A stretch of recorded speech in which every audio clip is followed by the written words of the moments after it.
बिस्मिल्लाहिर्रहमानिर्रहीम अस्सलाम वालेकुम दोस्तों, अनमोल हेल्थ टीवी की तरफ तुहानू सारे भरावां खुश आमदीद करते हैं। अज एक बड़ा ही ज़बरदस्त तिला अल खास लखनऊ के जोड़े नवाब वाहद अली खान अल मशहूर जिन्हां दियां 30 बीवियां सन वो इस्तेमाल करते रहे ने। इस नुस्खे नूं बड़ियां मेहनतां ते कोशिशां दे नाल यह नुस्खा तुहाडे भरावां वास्ते लभ्या है। तो इस तलाह नूं इस्तेमाल करन तो बाद इंशाअल्लाह जिहड़े भरा कहंदे ने, जिहड़े शिकायत अक्सर करते हैं जी साढ़े नफ्स दा साइज़ बड़ा ही छोटा है, साइज़ वड्डा नहीं है, तो रोज़ाना सिर्फ ये 5 कतरे इस तिला दे इस्तेमाल करने ने। 40 दिन इस्तेमाल करन तो बाद यकीन नहीं होएगा तुहानू कि ये नाल ही 40 दिन के अंदर अंदर नफ्स दा साइज़ 8 इंच तक वध जाएगा। ठीक है, इस तला के इस्तेमाल के नाल जी जोड़े भरावां दियां नफ्स दियां नाड़ां सुकड़ियां हुई ने, यानी कि वह मुशजनी करते रहे ने, शैंपू वगैरह ये चीज़ें इस्तेमाल करते हैं, उन्होंने दी जड़ियां नाड़ां के अंदर जान पैदा हो जाएगी। ठीक है, ये सिर्फ रोज़ाना 40 दिन तक इस्तेमाल करना है। बेजान जड़ियां नाड़ां ने वो दोबारा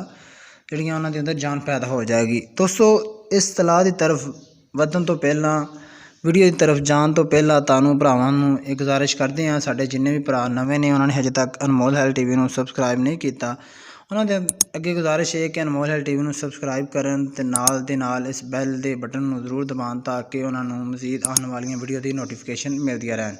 तो दोस्तों, अगर तुहानू भरावां नूं कोई मसला है, यानी कि कोई भी मसला है उज़वे खास का या इस अलावा मर्दाना कमज़ोरी का, इस तरह के मज़ीद ऐसे मसले ने, तो ज़रूर साडे नाल तुसां व्हाट्सएप साडा ग्रुप का लिंक तुहानू डिस्क्रिप्शन के अंदर मिल जाएगा, ग्रुप ज्वाइन करन और उहदे नाल ही साडा व्हाट्सएप जिहड़ा नंबर भी तुहानू उहदे अंदर मिल जाएगा।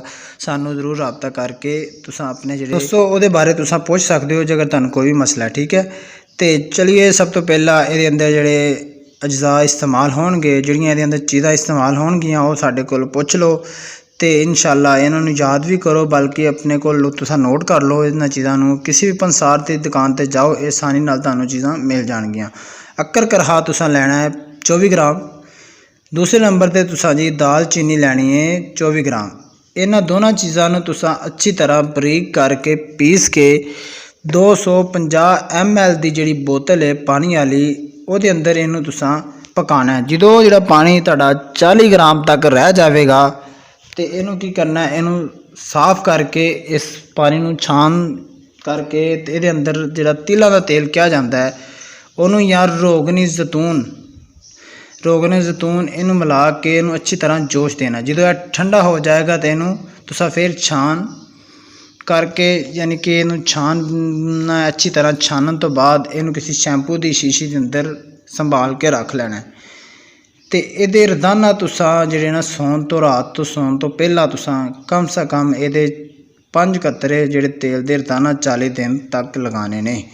यह लगाने किस तरह ने, जिहड़ियां नफ्स का कैप जिन्होंने कहा जाता है, तो नफ्स के नीचे वाले हिस्से नूं छड्ड के ऊपर वाला, सिर्फ ऊपर वाला हिस्सा यानी कि दरमियानी हिस्सा जिन्होंने कहा जाता है वो चारों तरफ लगाना है। ठीक है, उंगली दे नाल लाना है तुसां। ठीक है, फिर नाल दे नाल तुसां जिहड़ा ना कोशिश है करनी है कि ये तेल पट्टां दे नाल टकरावे ना, यानी तुहाडा नफ्स पट्टां दे नाल टकरावे ना। तो वो वास्ते तुसां की करना जी, जिहड़ा पान का पत्ता कहा जाता है उस पान के पत्ते नूं किसी भी पान वाली दुकान तो जाके लैके उहदे उत्ते नफ्स के उत्ते लपेट के तेनू इस्तेमाल करो। ठीक है, इनू कम से कम तुसां 40 दिन तक इस्तेमाल करना है। ये नाल जिहड़ियां तुहाडी नफ्स दियां नाड़ां सुकड़ियां हुईयां ने, कमज़ोर ने रगां, उन्हां दे अंदर जान पैदा हो जाएगी ते नाल दी नाल तुहाडा नफ्स का साइज़ भी मोटा हो जाएगा ते सख्ती भी इंतहा दी हो जाएगी।